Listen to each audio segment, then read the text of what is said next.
Olá, eu sou o Padre Warley. Hoje damos início ao programa Encontro Semanal da Arquidiocese de Goiânia. Aqui vamos falar sobre a fé, sobre o que acontece nas paróquias e nas comunidades, conhecer um pouco mais dos trabalhos das pastorais, grupos e movimentos. Teremos a fala do nosso pastor Dom Washington Cruz, direção espiritual, cultura e muito mais. A partir de agora, o nosso encontro é semanal.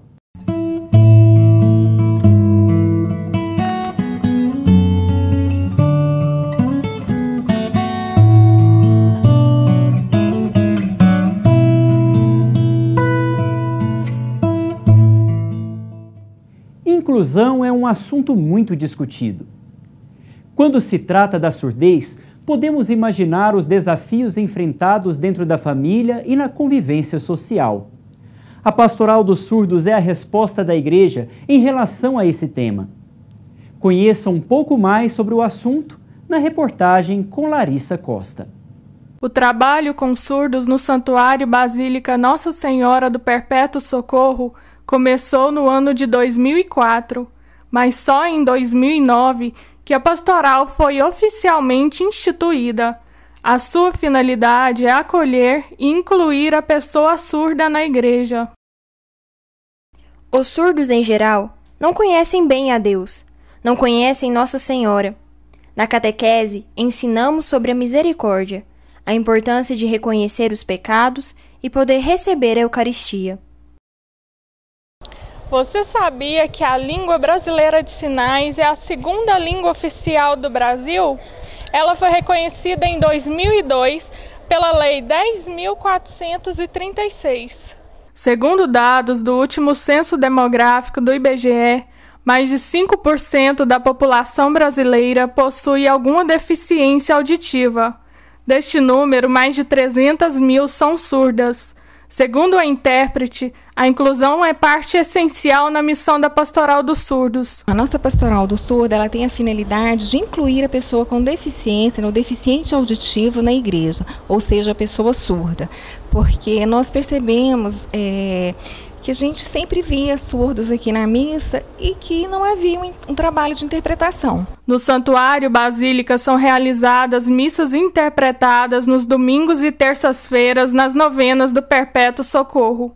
Também é oferecido para a comunidade o curso básico de Libras para quem deseja conhecer mais sobre essa língua. A professora Silvia fala sobre o curso. No curso de Libras, recebemos adultos e crianças. Não importa a idade, o importante é aceitar o chamado e começar. Para rezar, os surdos precisam de suas mãos livres. Ao invés de darem as mãos, eles juntam os pés para simbolizar a unidade. Bia Reis conta da sua experiência na pastoral. Os surdos é que me dão a oportunidade de eu renovar os meus laços de fé, porque, na verdade, eu mais aprendo do que ensino. Então, o surdo é que ele é o protagonista dessa pastoral. Ele é convidado a ser evangelizado e depois evangelizar os seus.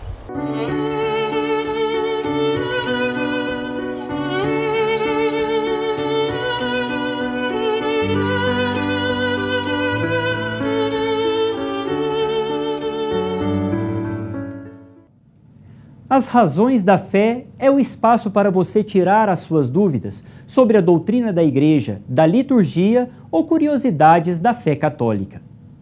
Yuri Borborema, do Santuário da Sagrada Família, nos envia uma pergunta. Eu queria saber por que no Domingo de Ramos nós celebramos no Evangelho a Paixão do Senhor. Seria para já iniciar o clima de Semana Santa? Com Deus. Olá, Yuri. Obrigado pela sua participação. O Domingo de Ramos da Paixão do Senhor dá início à Semana Santa. Aquele domingo em que Jesus entra em Jerusalém e é aclamado pelo povo como rei, se cumpre a profecia de Zacarias no Antigo Testamento sobre a vinda do Messias. Ele, no entanto, deveria entrar na Cidade Santa para que na cruz fosse exaltado a glória de Deus. Temos mais uma pergunta. Fernanda Freitas, da paróquia São Leopoldo Mandique, de Goiânia, nos envia um vídeo. A minha dúvida é em relação ao terceiro mandamento, que originalmente dizia: lembra-te de santificar o sábado. Nós cristãos aprendemos guardar domingos e festas de guarda. Por que os cristãos fizeram essa substituição do sábado pelo domingo? Segundo a palavra de Deus no livro do Gênesis, Deus criou o mundo em 6 dias e no 7º ele descansou. Os judeus obedecem rigorosamente o preceito do sábado como sinal do descanso de Deus após a criação. Para nós cristãos, o dia de preceito foi instituído no domingo em memória de Cristo, que por sua morte e ressurreição inicia a recriação do mundo e da humanidade.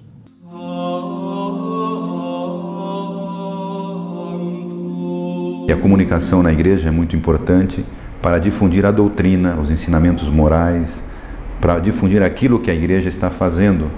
Graças a Deus, hoje, a igreja cresce muito através da comunicação social, de todos os meios possíveis que nós temos aí, desde a rádio e TV até as mídias sociais. Todas elas servem muito para as comunicações dentro da igreja. A comunicação tem esse papel, segundo o Papa Francisco, e a gente vê que é isso mesmo. Não é verdade quando nós vemos uma notícia ruim, uma notícia desagradável, notícia de uma catástrofe, alguma coisa assim, nós mesmos ficamos diminuídos, ficamos deprimidos. E pelo contrário, quando vemos uma notícia boa, ouvimos uma pessoa que canta, né, na TV, no rádio, transmite uma mensagem bonita, aquilo alegra o nosso espírito, alegra a nossa alma. Então nós precisamos fazer com que essas notícias do jornal impresso sejam difundidos, né, sejam divulgados em outras mídias. E essa ideia de ter um jornal falado, né, o jornal Encontro falado, é uma ideia muito boa e a expectativa é muito grande. Com certeza isso irá atingir um número muito grande de pessoas, né, que essa é a ideia. A igreja ela é evangelizadora por natureza, a igreja sempre quer atingir o maior número de pessoas. A igreja nunca está satisfeita com o número de pessoas que ela já atingiu, ela sempre quer mais. Com relação a este projeto, uma expectativa muito grande, principalmente no alcance, né, que esse projeto vai ter para aumentar o número de pessoas que vão ter conhecimento do que acontece na nossa arquidiocese. As pessoas devem ser educadas educadas a utilizarem bem os seus meios de comunicação, ou seja, as suas mídias sociais, né? Hoje nós vemos que realmente as mídias sociais que mais funcionam são as que estão em aparelhos móveis, né? O celular, o tablet, então são realmente esses que estão sendo mais utilizados, que estão crescendo mais. Então eu acho que é muito importante nós formarmos bem as pessoas para que elas saibam usar esses instrumentos. A gente não pode dizer que isto é ruim ou que isto é bom, depende do uso que se faça deles. Então me parece que inclusive esse é um papel que cabe à igreja, de fazer com que as pessoas utilizem bem esses meios que a tecnologia dispôs para nós, né? Temos que partir do princípio que tudo é criado por Deus, a tecnologia também. E tudo que vem de Deus é bom, não podemos dizer que seja ruim. Então a tecnologia, a internet, os meios de comunicação, rádio, TV, etc., tudo é bom. Se nós usamos bem a nossa liberdade, usamos bem esses instrumentos, eles serão de uma eficácia muito grande para o homem, inicialmente, e também para a evangelização.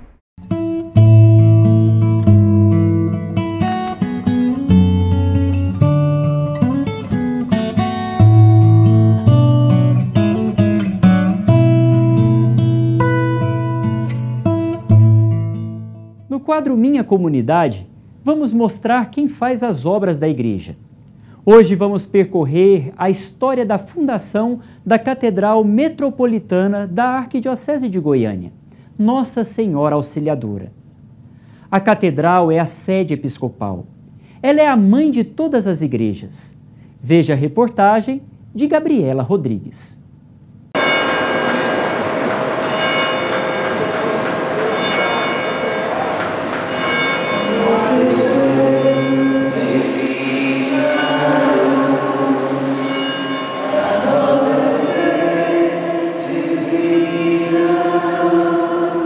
A Catedral Metropolitana Nossa Senhora Auxiliadora acolhe aproximadamente 500 fiéis por dia em suas celebrações e chega a atender semanalmente 3.500 fiéis em suas diversas pastorais, A participação dos fiéis na Santa Missa realça a importância da Igreja Mãe que acolhe a todos. Então ela tem um referencial de ser um pouco aquela que acolhe, né, a todos os outros irmãos na fé, embora cada um frequente livremente a igreja que gosta e prefere.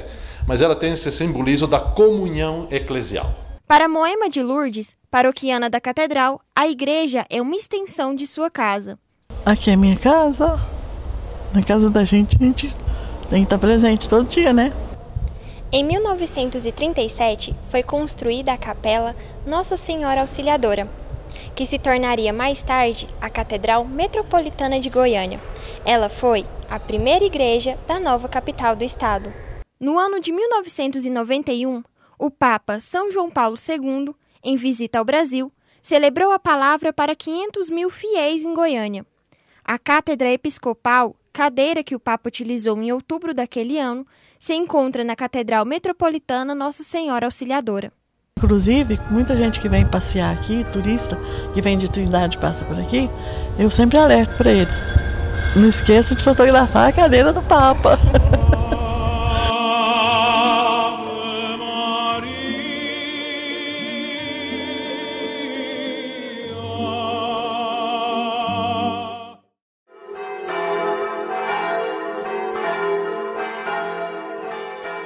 Quantas vezes passamos dificuldades no nosso caminho? Caminhar exige de nós perseverança, luta, constância. Por isso, na direção espiritual de hoje, eu quero falar um pouco sobre o caminho que Jesus fez para Jerusalém. Ele, sabendo que estava próxima a sua morte, diz aos seus discípulos sobre as dificuldades que eles deveriam enfrentar após a sua morte. Jesus deveria padecer nas mãos dos homens, ser pregado numa cruz e só ao terceiro dia ressuscitar dos mortos. Eu fico imaginando a dificuldade dos discípulos ao ouvir estas palavras. O seu mestre, que os guiou por tantos anos, agora diz que não estará mais presente em suas vidas fisicamente. Talvez pensassem naquele momento o que seriam de suas vidas. Então Jesus começa a dizer para eles: é necessário perseverar até o fim. É necessário subir até o alto do monte, porque lá em cima Jesus mostrou a sua glória, mostrou a sua face divina, o rosto de Deus. Por isso, meus queridos irmãos e irmãs, é necessário que em nossa vida perseveremos até o fim, porque subir até o alto do monte não é uma caminhada fácil, mas quando chegamos lá, nos encontramos com a glória de Deus. Perseverança e fé é o que o Senhor hoje nos pede. Que sejamos constantes na nossa vida de oração, na nossa vida familiar, na nossa vida como igreja e dentro da sociedade. E que o Senhor Jesus sempre nos acompanhe na nossa caminhada e nos faça constantes até o fim.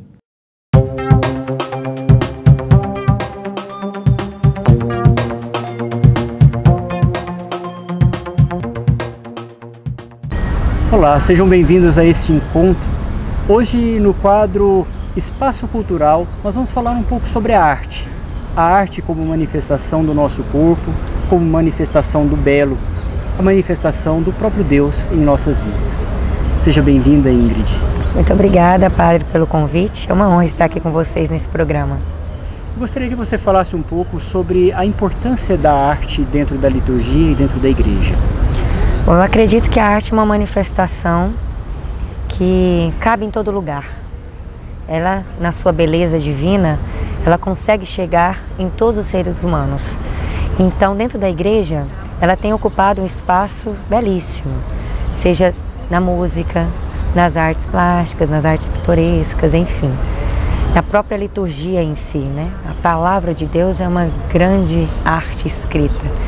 E dentro de outras manifestações artísticas, como a gente conhece, que existe as linguagens, né? Dança, teatro, música, eu acredito que a dança e o próprio teatro têm ocupado o seu espaço no sentido de trazer esse povo de Deus a enxergar um pouco mais a presença de Deus nos detalhes da própria liturgia, a sensibilizar a todos nós a enxergar o que nós somos diante de Deus e diante dos homens.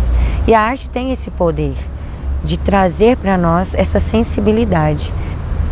Existem algumas manifestações artísticas que têm uma especificidade muito clara em relação à questão da liturgia.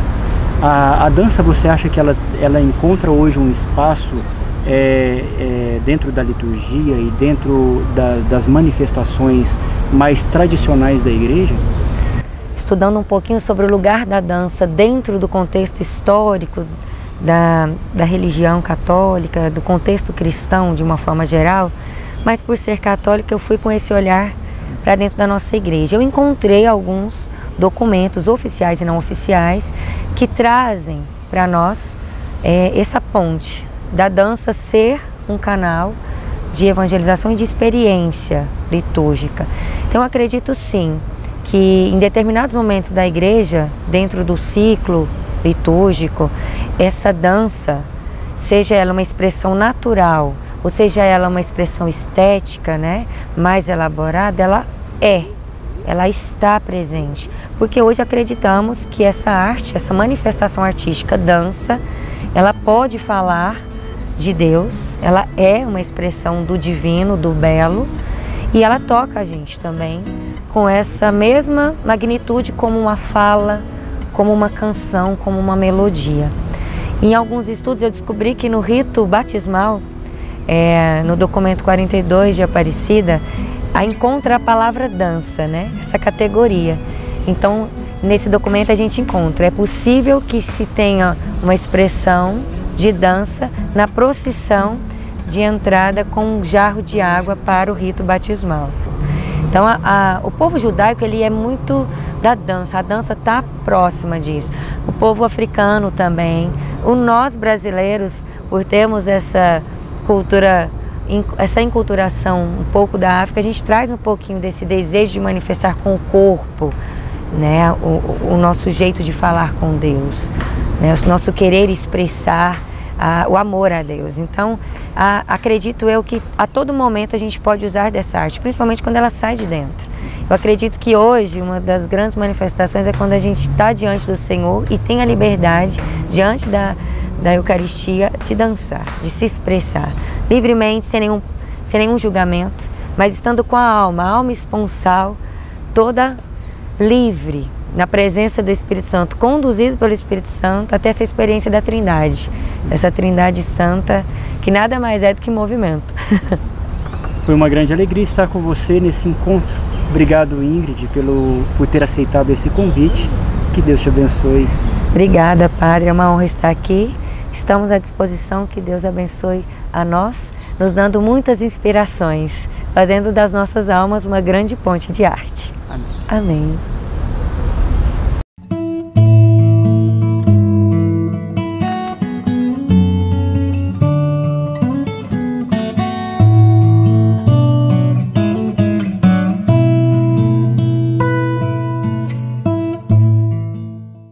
Vocação é um chamado de Deus que exige uma resposta. Deus chama alguns para segui-lo mais de perto. Acompanhe a reportagem de Marcos Paulo Mota.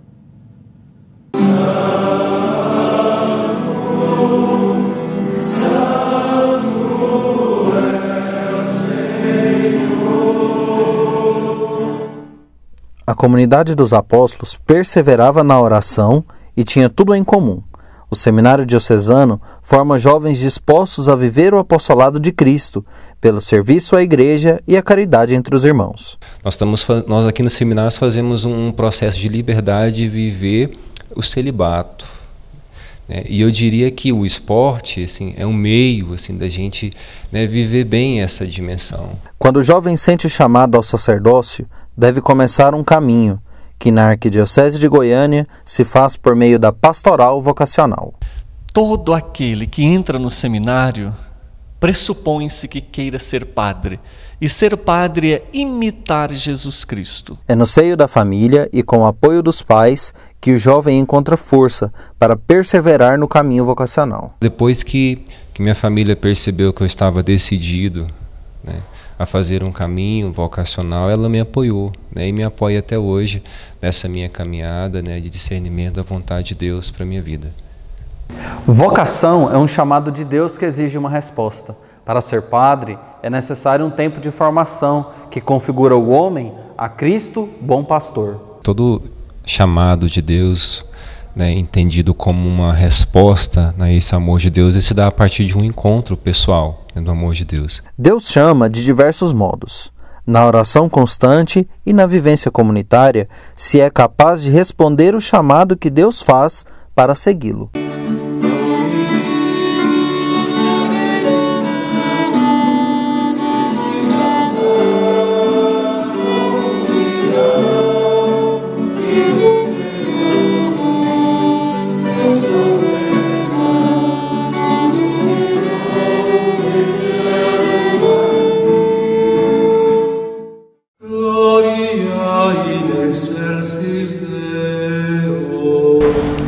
Certa feita, perguntaram a São João Paulo II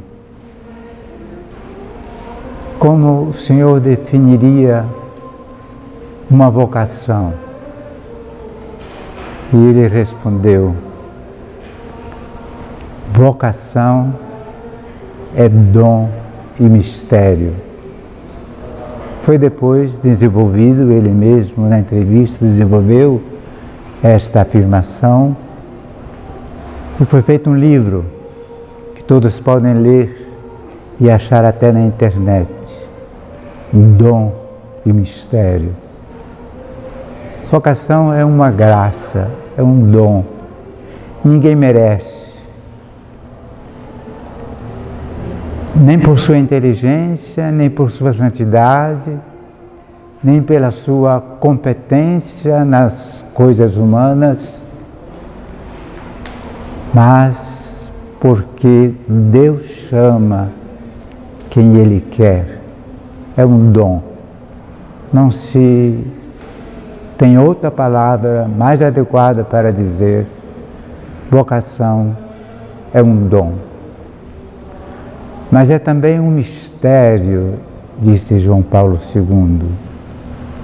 Eu, se olho para a minha vida pregressa, quando eu era menino, lá na minha paróquia, com 10 anos, coroinha, e fui chamado por Deus, eu penso na infinidade de crianças bem melhores do que eu, de adolescentes bem mais capacitados do que eu, de meninos de famílias muito melhores do que a minha, de crianças muito mais santas do que eu, e fui chamado eu. O Evangelho diz: Deus chama quem Ele quer, ou seja, Jesus chama quem Ele quis. Chamou os apóstolos, 12 homens pequenos, pobres, e fez deles os seus apóstolos, os seus enviados. E em pouco tempo ganharam o mundo. Dizia Tertuliano: nascemos ontem, mas já estamos por toda parte. É Deus que nos chama, é um mistério este chamado, porque a mim, a outro não. Porque Ele chama quem Ele quer. Amém. Estamos chegando ao final do nosso programa. É uma grande alegria estar com você. A igreja abre as portas para ir ao seu encontro, entrar na sua casa e participar da sua vida. Continuamos em comunhão. Você pode saber sobre esses assuntos e muito mais acessando o nosso site www.arquidiocesedegoiania.org.br. Você pode também pegar o seu exemplar do nosso jornal Encontro Semanal em sua paróquia ou sua comunidade. A gente se vê no próximo programa Encontro Semanal. Até lá!